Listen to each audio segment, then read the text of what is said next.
नमस्कार मित्रों, तो हमारी मौजूदगी है मध्य प्रदेश के भोपाल राजधानी में।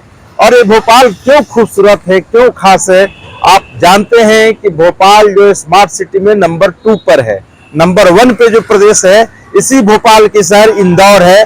और इंदौर और मध्य प्रदेश की तुलना करने के लिए कई शहर करते हैं, लेकिन अब तक बहुत लोगों से हो नहीं पाती है। उसका कई रीजंस है, कई कारण है, जो हम आपको बताएंगे आज। हम अभी मौजूद हैं ये झील के पास, और कहा जाता है कि भोपाल झीलों का शहर है। तो आप देखिए कितनी खूबसूरत ये झील है। आप कैमरे के नजर से देखें कि बीच में जो फाउंटेन चल रहा है, कितनी खूबसूरत वो फाउंटेन है। इसी तरह से फाउंटेन के बीच में पार्क है। उस पार्क में भी बहुत तरह की चीजें हैं जिस पे लोग घूमने फिरने एंजॉय करने आते हैं।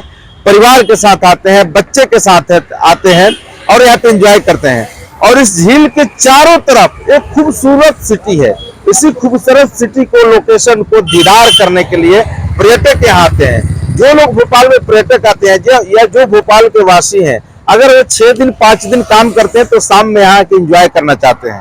आप इस तरफ भी झील है और इस तरफ भी, सड़क के इस तरफ दिखाइए, इस तरफ भी, सड़क के इस तरफ भी झील है, यानी दोनों तरफ झील है। तो एक झील होने का कारण और एक इसका फायदा ये भी है कि अगर आप चिलचिलाती धूप भी निकल रही है पटना की तरह या फिर बिहार की तरह कहें, तो उस धूप में आपको सड़क पर चलेंगे तो आपको ठंडापन महसूस होगा, क्योंकि झीलों का शहर में यही एक फायदा होता है।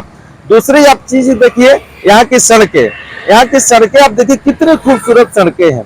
एकदम साफ सफाई, साफ सुथरा पूरी तरह से रहता है, जो कि अन्य सिटी में नहीं देखने को मिलता है। आप देखिए चकाचक भोपाल जो है smart city, door to door कचरा कलेक्शन से लेकर स्मार्ट सिटी के सभी मानकों पर यह सिटी मौजूद उतरता है। आप इधर आके दिखाइए कि कितनी अच्छी सड़क है, आप देखिए।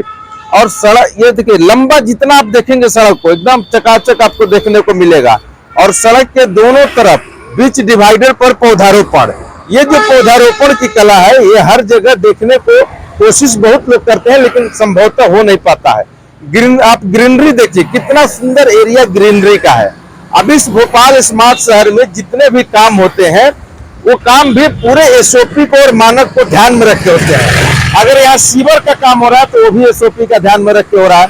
ऐसा नहीं कि पटना की तरफ खोद दिए तो महीनों दिन खोदा है, कोई देखने वाला नहीं है। ऐसा यहाँ पे चीजें नहीं है, पूरी विधिवत चलती है। आप सड़क पे थूक नहीं सकते हैं, सड़क पे गंदगी नहीं फैला सकते हैं। एक खासियत यहाँ की ये भी है कि अगर आप सड़क के किनारे दुकान लगाते हैं तो वो दुकान को आपको शाम के जाते समय साफ सफाई करके जाना होगा। ये अलग शहर में, दूसरे शहर में नहीं होता है। इसलिए यहाँ के जो देखिए आप, जो पीछे का है, ये भी कितना साफ सुथरा है। तो यही एक खासियत है। ये चीजें पटना में नहीं होती है, ये चीजें अन्य शहरों में देखने को बहुत कम मिलता है। तो खासकर हम पटना की बात करेंगे, चूंकि हम पटना से चल के आए हैं तो पटना को हम बेहतरीन रूप से जानते हैं।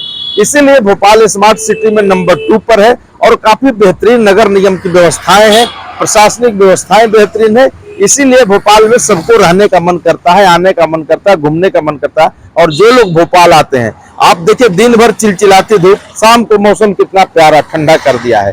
तो ये जो खूबसूरती है, यही अपनी ओर खींचे चली जाती है भोपाल स्मार्ट सिटी को। और झील तो आप, झील के बारे में तो कहना नहीं, एक से बढ़कर एक झील है।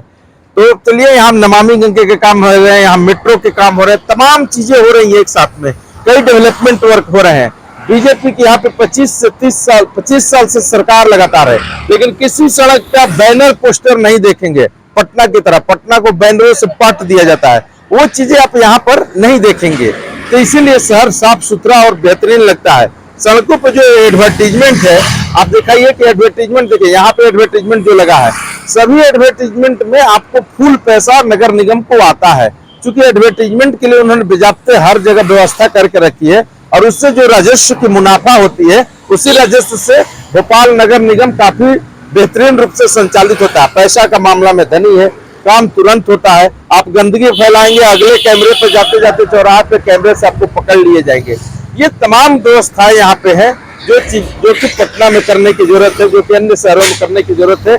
इसी से हम बेहतरीन भी होंगे, आगे भी बढ़ेंगे और स्मार्ट सिटी में अपने आप को उस आकलन में, उस एसओपी के तहत सही नंबर पाएंगे। तो धन्यवाद। दिखाने का मकसद इतना ही था कि पटना से भोपाल और भोपाल से पटना, ये अगर कंपेयर हम करते हैं तो आपको भोपाल के मानक के अनुसार, यानी स्मार्ट सिटी के एसओपी के अनुसार चलना होगा, तभी आप इसमें सफल हो सकते हैं। और आगे भी आपको कई तरह की चीजें दिखाएंगे। धन्यवाद। देखिए यहाँ पे सीवरेज का काम चल रहा है, यानी नमामि गंगे का काम यहाँ भी चल रहा है।